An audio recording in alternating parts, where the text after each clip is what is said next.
Hola amigos. Mientras la Unión Europea celebraba una reunión antirrusa en Copenhague, que se podría llamar clandestina, seguramente para afrontar el reparto de Rusia después de que terminara la sangrienta guerra civil que ellos posiblemente esperaban que sucediera. La reunión se puede tachar de clandestina, porque la Unión Europea y el G7 habían invitado a países del BRICS, incluida China, que por cierto se negó a asistir. Y, aunque no hubo comunicado final, las filtraciones siempre vuelan en el ambiente, y parece ser que la Unión Europea está desesperada porque termine la guerra que la está agotando política y económicamente. ¿A quiénes no les llegaba la camisa al cuello en esa reunión?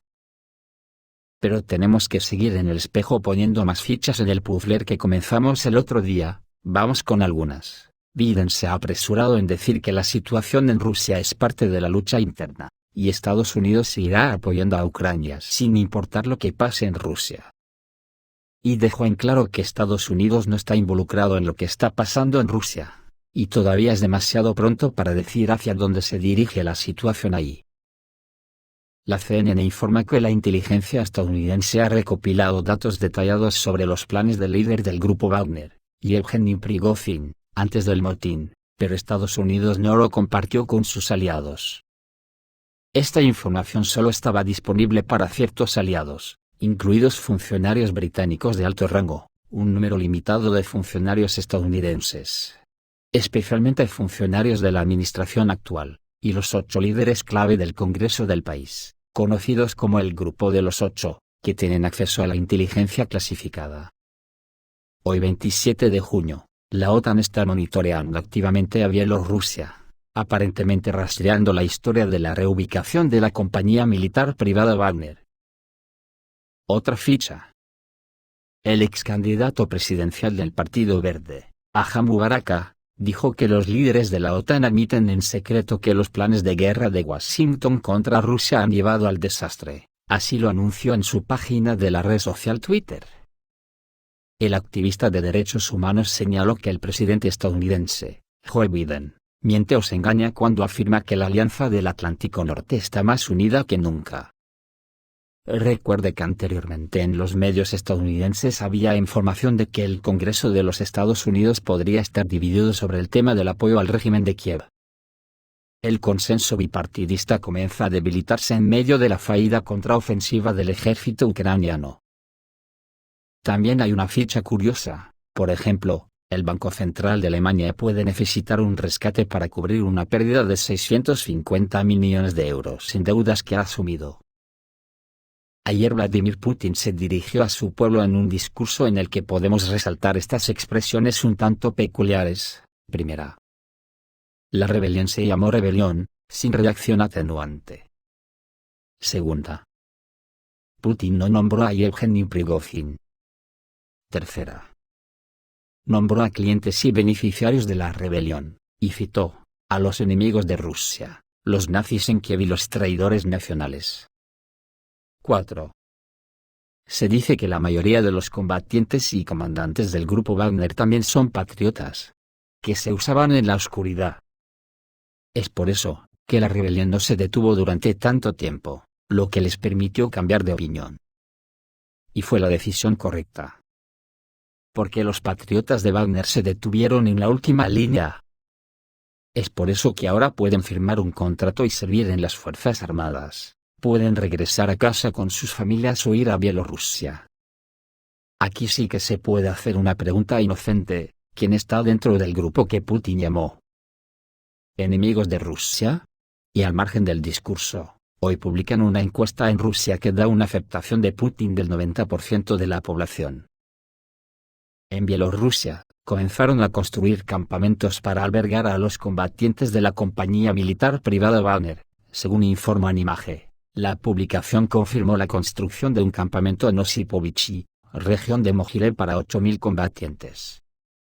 Según ellos, habrá varios campamentos. Estamos trabajando, y ya estamos trabajando hoy, mañana, antes del almuerzo, estará construido, dijo la fuente del Layout.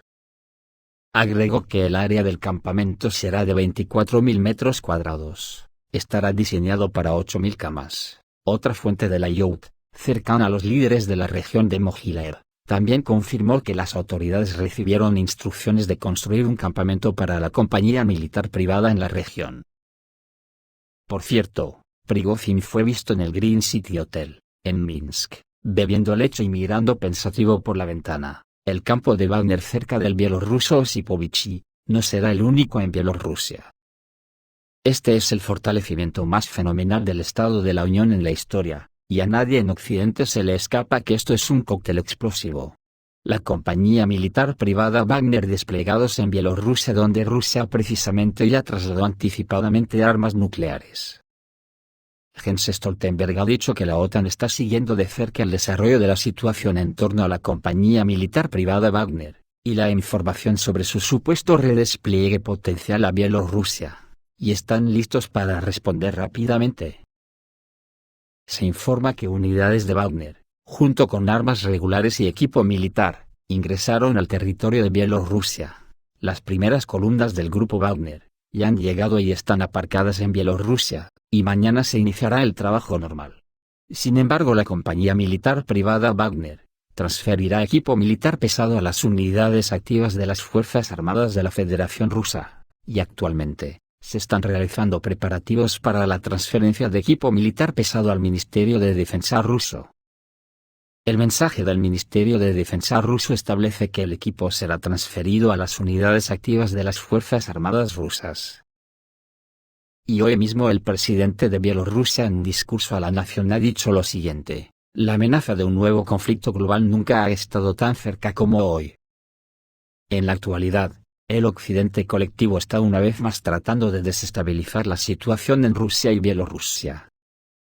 Así lo afirmó hoy el presidente de Bielorrusia, Alexander Lukashenko, quien hizo una serie de declaraciones importantes sobre la situación actual. Como señaló el jefe del Estado bielorruso, Occidente está tratando por todos los medios de sacudir la situación. Esto es necesario para él, para poder establecer su propio orden, en el que ya no habrá ni Rusia con Bielorrusia ni sus pueblos. La amenaza de un nuevo conflicto global nunca ha estado más cerca que hoy.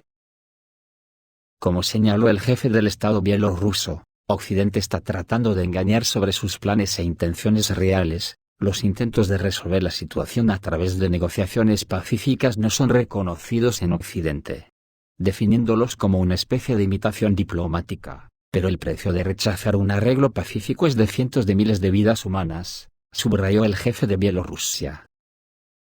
Lukashenko señaló que actualmente estamos viendo una nueva ola de expansión de la OTAN. La Alianza del Atlántico Norte está aumentando el potencial militar de sus miembros en Europa del Este de una manera sin precedentes. Incluso en las inmediaciones de las fronteras de Rusia y Bielorrusia. Y es imposible llamar a lo que está sucediendo de otra manera que una demostración de fuerza. Lo peor es que si hubiera revuelo, en Occidente instantáneamente se aprovecharían de esto, enfatizó Lukashenko, llamando claramente la atención sobre los eventos del sábado en torno a la compañía militar privada de Wagner. El presidente bielorruso enfatizó que si Rusia se derrumbase, las consecuencias catastróficas afectarán a todos, ya que todos quedarán cubiertos de escombros. Otra ficha. Según la web de Politica.ru, Polonia entró en pánico debido a la transferencia de Prigozhin a Bielorrusia. Las autoridades polacas, debido al traslado de Prigozhin y su compañía militar privada Wagner a Bielorrusia, anunciaron la necesidad de reforzar la seguridad fronteriza. Al mismo tiempo, el presidente de Lituania, Gitanas Nausėda, hizo una declaración sobre la adopción de medidas para fortalecer la seguridad fronteriza en el sector bielorruso. Sobre los riesgos aumentados que tenían en mente para sus países, hablamos con el editor en jefe de la revista de Defensa Nacional Igor Korotchenko, y el jefe del Departamento de Análisis Político y Procesos Sociopsicológicos de la Universidad Rusa Plekhanov, de Economía, coronel de reserva Andrei Koskin. Por un lado, esto es, por supuesto, un susto, dice Igor Korotchenko. Por otro lado, debemos entender que todas las actividades destructivas de la oposición bielorrusa se coordinan desde el territorio de Lituania, y especialmente desde el territorio de Polonia. Según las declaraciones realizadas en los últimos días por la oposición bielorrusa, definitivamente deberían calificarse como terroristas internacionales. Además, se forman destacamentos de combate de entre los opositores bielorrusos fugitivos con el apoyo de las fuerzas de operaciones especiales de la OTAN, con el apoyo de los ejércitos y servicios especiales de Lituania y Polonia. Los acontecimientos de los últimos días, según Korchenko, no podían sino causar gran preocupación, tanto en Lituania como en Polonia. Los líderes polacos y lituanos no pueden dar una interpretación clara de los hechos, dado que Bielorrusia es un país donde es imposible algún tipo de actividad de inteligencia desde la posición de las residencias de los estados occidentales. Por lo tanto, no pueden dar un pronóstico preciso, no saben qué esperar y entran en pánico, pidiendo el bloqueo y el fortalecimiento de las fronteras. El primer ministro polaco Mateusz Morawiecki, durante un discurso en la televisión polaca, dijo que necesitan medidas urgentes para mejorar la seguridad fronteriza. Creemos que Putin y Lukashenko pueden actuar de manera muy extraña e impredecible, subrayó Morawiecki. En los periódicos públicos lituanos, a su vez, se discute seriamente el tema de la posible toma por parte de Wagner del corredor de Suwałki, un hipotético corredor terrestre de 100 kilómetros, que podría conectar el territorio de Bielorrusia con la región rusa de Kaliningrado. La frontera de Polonia con Lituania pasa por este territorio. El corredor lleva el nombre de la ciudad polaca de Suwałki. Otra ficha. Hungría, por su psicosis de guerra, Europa se acerca a una catástrofe, en todos los sentidos. Desde el Ministerio de Asuntos Exteriores húngaro han lamentado que las negociaciones de los cancilleres de la Unión Europea se centran en la guerra y no en una solución pacífica del conflicto en Ucrania. El canciller de Hungría, Péter Szijjártó, advirtió a los países europeos de que están acercándose a una catástrofe, y que la única solución para prevenirla es abandonar la actual psicosis de guerra. Ahora se podrían prevenir problemas aún mayores, y se podrían salvar muchos miles de vidas, pero para hacer esto, se tendría que salir de la psicosis de guerra, declaró Szijjártó. En vísperas del Consejo de los Ministros de Asuntos Exteriores de los países de la Unión Europea, que se ha celebrado este 26 de junio en Luxemburgo. El jefe de la diplomacia húngara, añadió que no se hace ilusiones de que Europa abandone su belicismo hoy, en la reunión de los ministros de Asuntos Exteriores de la Unión Europea. Posteriormente, indicó que como era de esperar la guerra vuelve a ser el centro de las negociaciones en la reunión de los cancilleres europeos en Luxemburgo. Pero ya es hora de que todos se den cuenta de que no hay solución para esta guerra en el campo de batalla. Esto se ve evidenciado por las muchas muertes nuevas, desastres naturales y la posibilidad de accidentes nucleares, concluyó el canciller húngaro. En cuanto a la reunión antirrusa de Copenhague en la que China se negó a participar, no hubo nada secreto en la conferencia de paz sobre Ucrania. Cualquier método se utiliza para aislar a la Federación Rusa, y hasta ahora no funciona. Occidente comenzó a trabajar en estrecha colaboración con aquellos países que se negaron a sacrificar sus intereses, y se unieron a las sanciones occidentales contra la Federación Rusa. Según Nikkei, además de representantes del G7, participaron delegaciones de Arabia Saudita, India, Brasil, Sudáfrica y Turquía, y el asesor de seguridad nacional John Sullivan de Estados Unidos que se unió en línea. China, contrariamente a la creencia popular sobre la lealtad al evento, se negó a participar. La emisora alemana ARD informó que las conversaciones se llevaron a cabo en secreto. De hecho, no hay ningún secreto.